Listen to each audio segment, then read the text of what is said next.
Hello and नमस्कार दोस्तों, स्वागत है आप सभी का Rajasthan history official YouTube channel पर। तो फ्रेंड्स, आज हम स्टार्ट करने वाले हैं राजस्थान के दुर्ग। तो हम जो है पूरी डीपली के साथ जो है अध्ययन करने वाले हैं, हर एक तथ्य को जो है इस टॉपिक को जो है हम 100% कवर करने वाले हैं।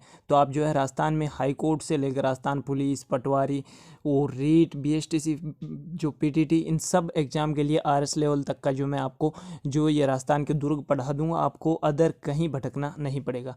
तो चलिए स्टार्ट करते हैं। राजस्थान के दुर्गों में जब भी बात आती है तो हम जो है चित्तौड़गढ़ से ही स्टार्ट करते हैं। मोस्ट इंपॉर्टेंट दुर्ग है ये राजस्थान में। तो अब इसके बारे में थोड़ी सी जो कुछ कहानियाँ भी हैं, जैसे किंवदंतियों के अनुसार यहाँ पर जो पांडवों का भी आगमन हुआ था, तो वो हम सारी डिटेल के साथ देखने वाले हैं। तो ध्यान रखना, जो चित्तौड़गढ़ का किला है वो राज्य के सबसे प्राचीन और प्रमुख किलों में से एक है। और ये जो मौर्यकालीन दुर्ग है वो राजस्थान का प्रथम और प्राचीनतम दुर्ग चित्तौड़गढ़ को ही माना जाता है। वहीं बात करें अरावली पर्वत श्रृंखला के जो मैसा पठार पर, ध्यान रखना, धरती से 180 मीटर की ऊंचाई पर यह जो है दुर्ग स्थित है। वहीं बात करें राजस्थान के क्षेत्रफल और आकार की दृष्टि से भी ये जो है सबसे बड़ा दुर्ग है। और इसकी तुलना, ये मोस्ट इंपॉर्टेंट फैक्ट है कि ब्रिटिश पुरातत्व दूत सर ह्यूज के सर ने एक जो है भीमकाय जहाज से इसकी तुलना की है। उन्होंने लिखा था कि जो है चित्तौड़ के इस जो है सुनसान किले में विचरण करते समय मुझे ऐसा लगा मानो मैं किसी भीमकाय जहाज की जो है छत पर चल रहा हूँ। तो ये फैक्ट आप ध्यान रखेंगे। वहीं बात करें चित्तौड़गढ़ दुर्ग की, जो है राज्य का एकमात्र ऐसा दुर्ग है जो शुक्र नीति में वर्णित दुर्गों के अधिकांश प्रकार के अंतर्गत रखा जा सकता है, जैसे गिरि दुर्ग, सैन्य दुर्ग और सहाय दुर्ग। इन तीनों श्रेणियों में जो है चित्तौड़ को रखा जा सकता है। वहीं बात करें, इस किले ने इतिहास के उतार चढ़ाव देखे हैं और इतिहास की सबसे खूनी लड़ाइयों का गवाह भी चित्तौड़गढ़ दुर्ग ही रहा है। और चित्तौड़गढ़ के जो है दुर्ग को 2013 में, ध्यान रखना कब, 2013 में यूनेस्को विश्व विरासत स्थल घोषित कर दिया था। एक किंवदंती है, ध्यान रखना, इसके अनुसार पांडवों के जो भाई थे एक भीम, इससे जो है करीब 5000 वर्ष पूर्व इन्होंने बनवाया था। इस संबंध में जो है प्रचलित कहानी यह है कि एक बार जब भीम जो है संपत्ति की खोज में निकला था, तो उसे जो है रास्ते में एक योगी जो है निर्भयनाथ और एक यति, यानी जो पौराणिक प्राणी होते हैं कुकड़ेश्वर, से जो है भेंट होती है। भीम ने, ध्यान रखना, योगी से क्या मांगा था, पारस का पत्थर मांगा था, जिसे जो है योगी इस शर्त पर देने को राजी हुआ कि वह जो है इस पहाड़ी पर रातों रात जो है एक दुर्ग का निर्माण करवा दे।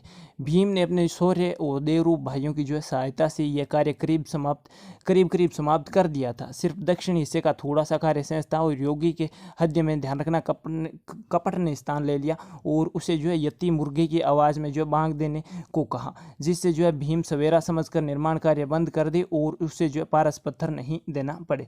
मुर्गे की बांग सुनते ही भीम को जो क्रोध आया और उसने क्रोध से अपनी एक लात जो है जमीन पर दे मारी, जिससे वहां पर एक बड़ा सा गड्ढा हो गया, जिसे, ध्यान रखना, जो है लोग भी जो है लत तालाब के नाम से जानते हैं। और वह स्थान है वो भीम के घुटने से जो है विश्राम किया था। भीम घोड़ी भी कहलाता है। और जिस तालाब पर यति ने जो है मुर्गे की बांग की थी वह जो है कुकड़ेश्वर कहलाता है। तो भी ये कुछ कहानियाँ प्रचलित है इसके बारे में। लेकिन इतिहासकारों के अनुसार, ध्यान रखना, इस किले का निर्माण है वो मौर्य वंशीय राजा चित्रांग ने 7वीं शताब्दी में करवाया था और इसे जो है अपने नाम पर जो है चित्रकूट के रूप में बसाया था। बाद में ये जो है चित्तौड़ कहा जाने लगा और राजा बप्पा रावल, जो मौर्य वंश के अंतिम शासक मानमौरी को हराकर ये किला है अपने अधिकार में कर लिया। फिर मालवा के परमार राजा मुंज ने जो है इसे जो गुहिल वंशियों से छीनकर अपने राज्य में मिला लिया। सन 1133 में गुजरात के सोलंकी राजा जय सिंह या जो है सिद्धराज ने यशोवर्मन को हराकर जो है परमारों से मालवा छीन लिया, जिसके कारण जो है चित्तौड़गढ़ का यह दुर्ग भी जो है सोलंकियों के अधिकार में आ गया। और जय सिंह के उत्तराधिकारी कुमारपाल भतीजे अजयपाल को जो है परास्त कर मेवाड़ के राजा जो है सामंत सिंह ने 1174 में जो है आसपास जो है पुनः गुहिल वंशियों का जो है आधिपत्य स्थापित कर दिया था।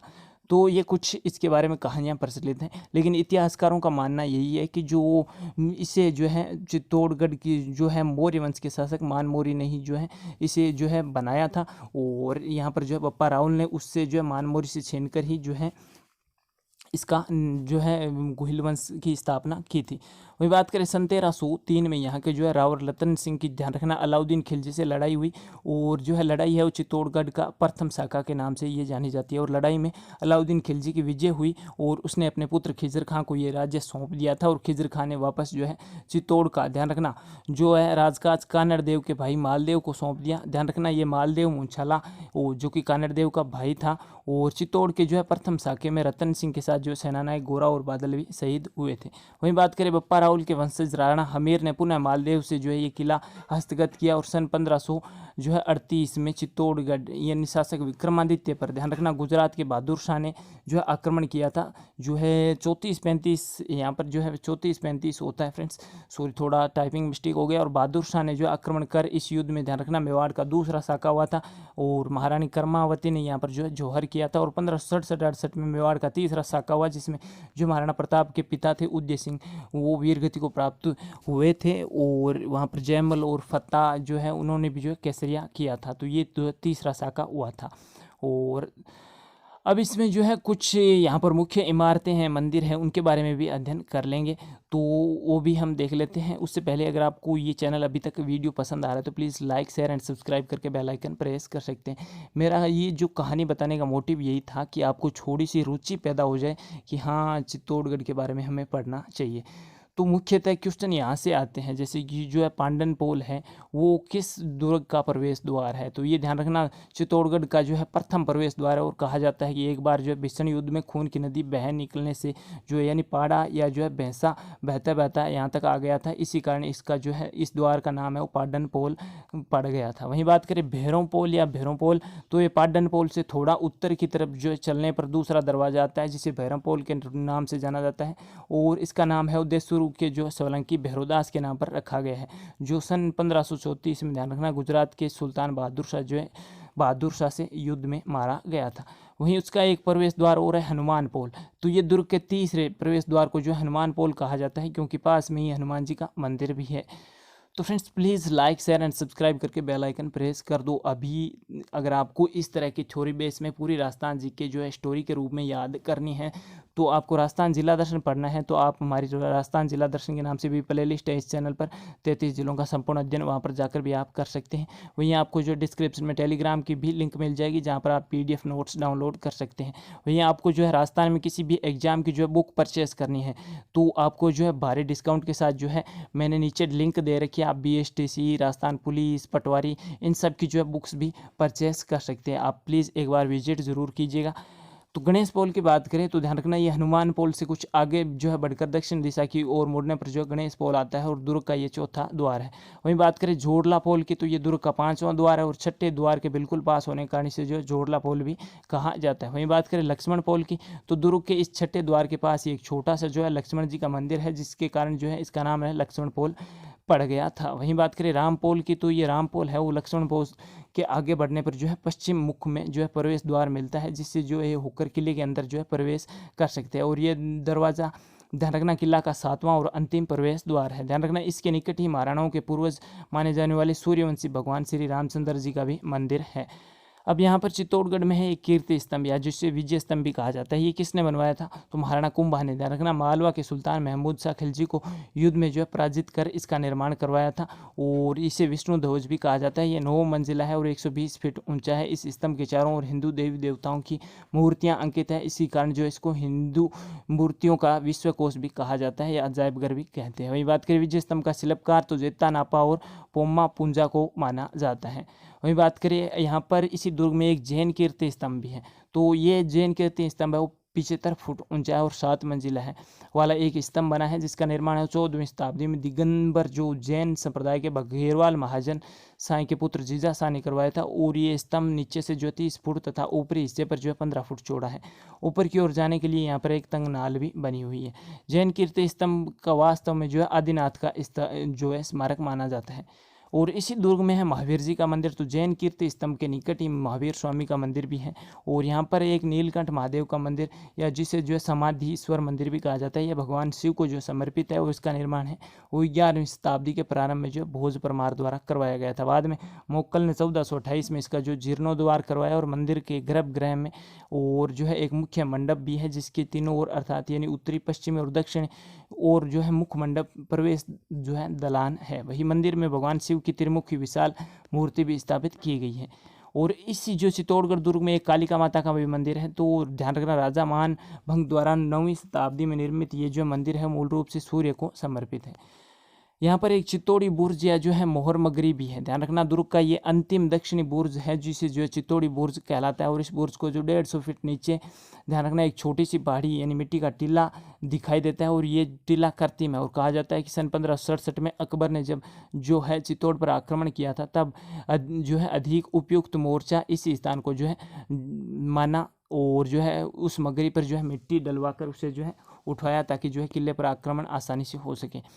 प्रत्येक मजदूर को प्रत्येक जो है मिट्टी की टोकरी हेतु एक एक मोहर दी गई थी, अतः इसे जो है मोहर मगरी के नाम से जाना जाता है। वहीं बात करें कुंभ श्याम मंदिर या मीरा मंदिर या जो है पद्मिनी महल, फतेह प्रकाश संग्रहालय, जयमल कला की छतरियाँ, कुंभा के महल वर्तमान में जो जीर्ण शीर्ण अवस्था में है ये, लेकिन जो है यहाँ पर ये प्रमुख दर्शनीय स्थल है। तो ये तो विधिवत रूप से हुआ चित्तौड़गढ़ दुर्ग। तो फ्रेंड्स आई होप कि इससे बाहर चित्तौड़गढ़ दुर्ग से आपसे कुछ नहीं पूछा जाएगा। अब हमारा जो सेकंड दुर्ग है उसका नाम है अजमेर दुर्ग या जिसे जो है तारागढ़ दुर्ग भी कहा जाता है। तो ये बेटली पहाड़ी पर बना होने के कारण इस दुर्ग को जो गढ़ बेटली के नाम से भी जाना जाता है। और ये जो है गिरी श्रेणी का दुर्ग है। और ये दुर्ग है वो पानी के झालरों के लिए प्रसिद्ध है। क्यों प्रसिद्ध है? पानी की झालरों के लिए प्रसिद्ध है। और इस दुर्ग का निर्माण है अजमेर नगर के संस्थापक चौहान नरेश अजय राज ने ही करवाया था। और मेवाड़ के जो राणा थे रायमल, इनके युवराज थे यानी जो राणा सांगा के भाई थे पृथ्वीराज, जिसको उड़ना राजकुमार भी कहा जाता था, इन्होंने अपनी जो है वीरांगना पत्नी जो है ताराबाई के नाम पर जो है इस दुर्ग का नाम है वो तारागढ़ रखा था। तो ध्यान रखना रूठी रानी थी मालदेव की, यानी इनका वास्तविक नाम तो उमादे था, लेकिन जो इतिहास में प्रचलित हो गई रूठी रानी के नाम से, क्योंकि ये जीवन भर मालदेव से जो है रूठ कर इसी दुर्ग में रही थी। तारागढ़ दुर्ग की ध्यान रखना अभेद्यता के कारण विश्व पेपर ने इसे जो राजस्थान का जिब्राल्टर कहा है। ये भी आप ध्यान रखेंगे क्योंकि इसे जो है बहुत कम भेद पाए हैं शत्रु। और पूर्व का जो है दूसरा जिब्राल्टर भी कहा है। इतिहासकार हरविलास शारदा क्या कहते हैं इसके बारे में कि अकबर उल अखियार को जो उद्धत करते हुए लिखा है कि तारागढ़ कदाचित भारत का जो है प्रथम गिरी दुर्ग है। तारागढ़ के भीतर ध्यान रखना मुस्लिम संत जो है मीरान साहब यानी मीर सैयद हुसैन की जो है दरगाह भी स्थित है। और रूठी रानी का वास्तविक नाम उमादे भटियाणी था। तो ये भी आप ध्यान रखेंगे। और इसी दुर्ग में जो है घोड़े की मज़ार भी है, जो कि पूरे भारत में या विश्व में एकमात्र घोड़े की मज़ार है। तो फ्रेंड्स आई होप कि आपको वीडियो पसंद आया होगा। हमने जो है आज 2 किले पढ़े हैं, एक चित्तौड़गढ़ और एक तारागढ़। तो ये मैंने पूरी जो है आरएस लेवल तक जो आपको मैटर देने का प्रयास किया है। कोई भी फिर भी कमी रह गई है तो आप मुझे कमेंट करके बताओ कि क्या सुधार चाहते हो आप, कि इतना डीपली पढ़ाना है या फिर जो है सिर्फ आपको नॉर्मली जो है पढ़ना है। तो डीपली पढ़ने का सिर्फ यही बेनिफिट होता है कि आपको जो लगभग 80% इसमें से याद हो जाता है। अगर आप क्वेश्चन बेस पे देखेंगे तो आपको जो क्वेश्चन में से लगभग 30 या 35% जो आप पूरा जोर लगा दोगे फिर भी इतना ही याद होने वाला है, क्योंकि क्वेश्चन का जो है एक कनेक्ट नहीं हो पाता है आपके माइंड के साथ। तो बाकी आपको राजस्थान जिला दर्शन है वो आपको प्ले लिस्ट मिल जाएगी इस चैनल पर। बाकी आपको जो है टेलीग्राम की लिंक भी डिस्क्रिप्शन में मिल जाएगी। और राजस्थान की जो है कोई भी जीके की बुक्स परचेस करना चाहते हैं तो उसकी भी लिंक आपको डिस्क्रिप्शन में मिल जाएगी। बाकी खुश रहिए, पढ़ते रहिए, मिलते हैं नेक्स्ट वीडियो में। स्वस्थ रहिए। जय हिंद, वंदे मातरम।